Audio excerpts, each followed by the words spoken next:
I've been a digital marketing agency owner for over 20 years now. And needless to say, my business has dramatically changed over the past 2 decades. And what worked for me 15 years ago, 10 years ago, or even just a year or two ago doesn't necessarily work today. And I'm constantly looking at my business and trying to optimize, refresh, and revamp my current sales funnels. And I always recommend that my clients do the same. Hello and welcome to another episode of Digital Marketing Made Simple. I'm your host, Jenny Lyon, and today I thought we could dig into how I would build a successful online business from scratch if I had to do it all over. So let's jump into it. So I was thinking the other day, what would happen if I lost my entire business? All of the contacts, all of the automations, all of the sales funnels that I've created for my business. What would I do if I had to start from scratch and rebuild my successful online business completely over?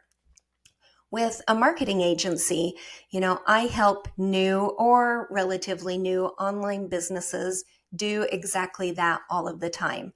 So today I thought I would take you through a theoretical step-by-step journey with me of building a successful online business from scratch. Sounds like fun, doesn't it?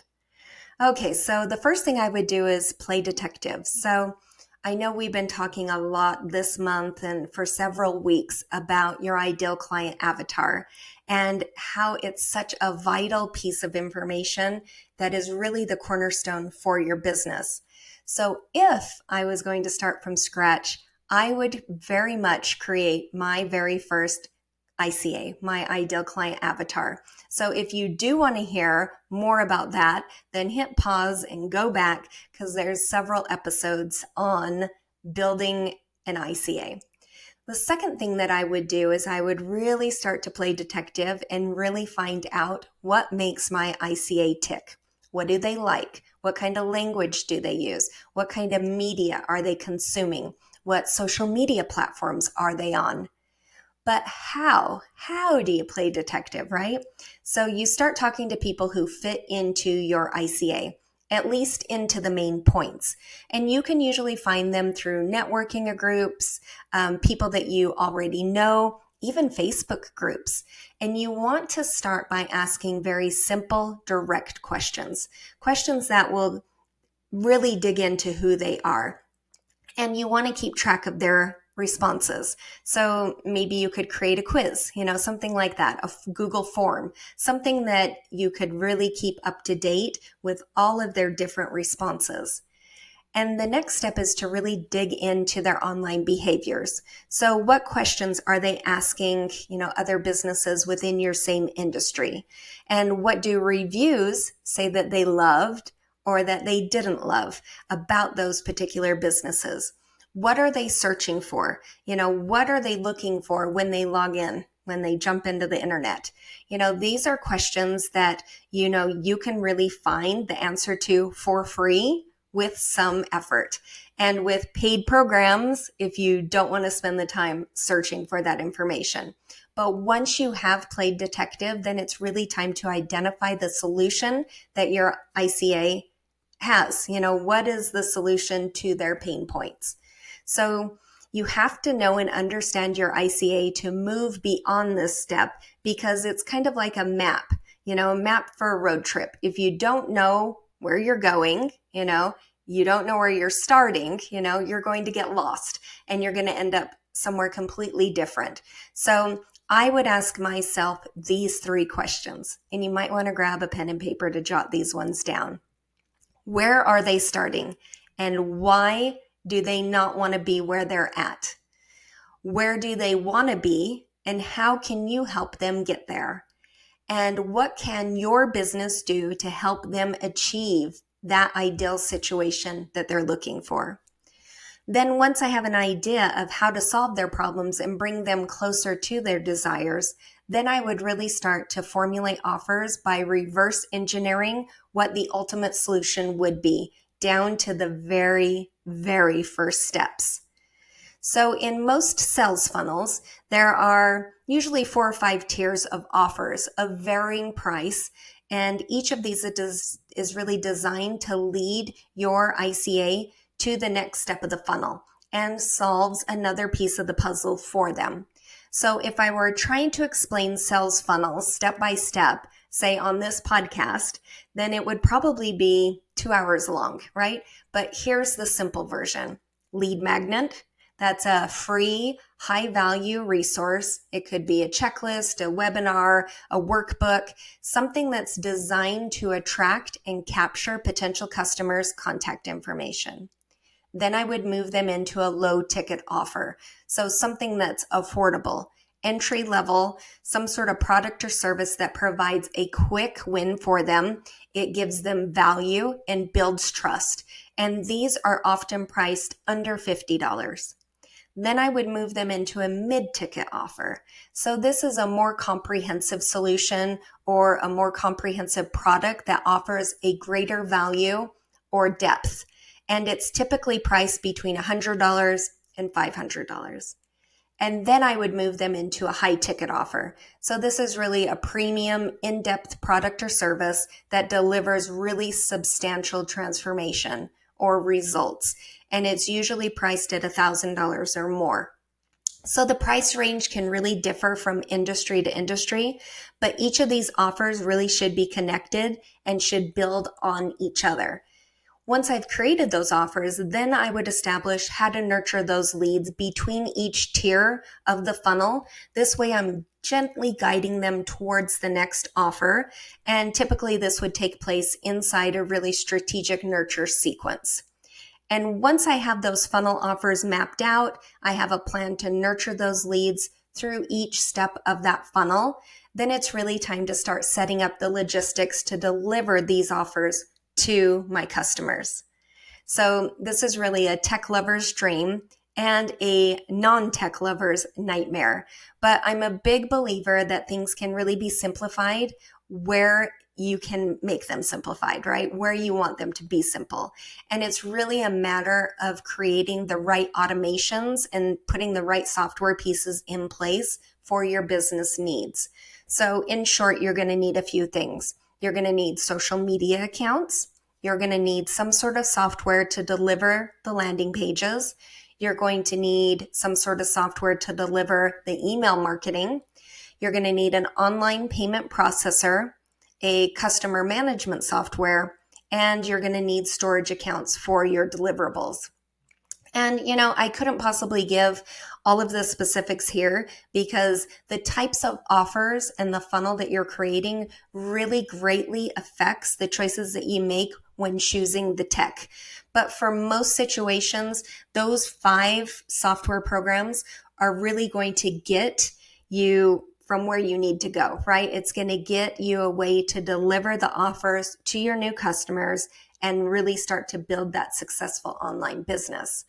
But I need to get these offers in front of my ideal clients by building visibility. So visibility is really a hot topic in the marketing industry, and it's really this ongoing battle of organic versus paid. And I'm a really huge believer in using paid marketing, but only if there's a strategy behind it. And I think you can post on social media as much as you want. You can tell your friends and your family. You can do all those things and create sales. But organic social media posts don't generally target a really specific audience quite like a paid advertisement would. So in this journey of really creating my successful online business from scratch, the next step is to create a really compelling, engaging ad that really stops someone from scrolling and immediately shows them the value that they're going to gain from my offers. And so I generally start with ads for the lead magnet first. This way I can really front load the funnel. And this will help to start building that email list. And it'll really give us this base of a target audience that we can use as we go forward. So I know this is something I hear a lot, but my lead magnet is free. Aren't I losing money by running ads to it? No way, Jose. Marketing is an investment. It's not an expense. And It's the business owners who understand that concept who are the most successful in building their online business. I've seen this over and over and over again, and I've seen it for myself as well. And I'd also run ads to the low ticket offers when I've established that the marketing I'm using for the lead magnet is converting into leads. By building a business, it's really a long game. I'm not interested in sinking my entire budget into ads that I'm not sure will work. And that's why I say ads are great, but only if there's a strategy behind it. So what's the catch, right? Well, that's it. You create your ideal client avatar, you figure out what they want, what bothers them, and you create offers that are going to solve those problems.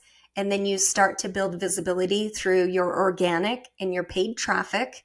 And then you nurture those leads between each step of the funnel to guide them on to the next offer. It's really this rinse and repeat. Easy, right? And if you're thinking, that sounds kind of too simple, what is the catch? Okay, fair enough. There is definitely a simplification, because I could honestly talk about the subject and go into it for days. I could really just talk to you forever about this. But the missing piece in the general outline is the strategy that goes along with it. So understanding how to analyze the market for your specific industry, how to operate all of those moving pieces and technology, and at the same time, really understanding those marketing concepts with really tried and true practices while also being innovative. That's the catch. So it's really the strategy. That's going to be the backbone of this plan. So there are options. There are a lot of different options. Number one, you can try to DIY the whole thing. I've seen a lot of businesses do that and, kind of learn as they go. The problem that I see there, though, is that I have a lot of clients that come to us because they try this approach. They've invested a lot of their own time and their own effort into the process. And, eventually they get to the point where they just can't do it. So they end up outsourcing the marketing for their business. Another option is you can hand off your business marketing to an in-house team member or someone who has experience in the marketing strategy, or at least some sort of components of marketing, and then hope that they can come up with the right strategies to move your business forward. Or you could hire a full service digital marketing agency that really has, a large team that really has the proven methods and action steps that will grow your business. And that way you're not starting from scratch and you can let them kind of run with it. So it's really up to you on which one you will choose. If it's the first option, then you want to make sure that you keep tuning in to both my social media posts, my blog posts, my podcast, my weekly videos, because I've been giving you guys a lot of free actionable value every single week that you can use to implement into doing this yourself. If you choose the second option and would like a second set of eyes on your marketing strategy before you move forward, I do offer marketing office hours. So you can ask questions, you can get perspective, insight, we can audit what you already have, and really you will leave feeling really reassured on where you're moving forward. And you can always do that at jennylyon.com/marketing hours. And if you choose the third option, which is my favorite, I do have a couple of openings this month for new clients. And we do everything from social media marketing management to ads to email marketing to website builds. We do it all. You name it, we do it. And we have an expert team that does all of it. So you can always schedule a free consultation with me. You can do so at jennylyon.com/chat with Jenny. And we can really go through it together. We can work out a plan to build your business into the business of your dreams. And really, that's what we all want. All right. Well, that's what I have for you this week. I hope that you found these tips on what I would do if I were starting completely from scratch, 20 years, 23 years in this industry, what I would do. Those are my tips. I hope they were helpful, and I'll see you next time on another episode of Digital Marketing Made Simple. See you soon.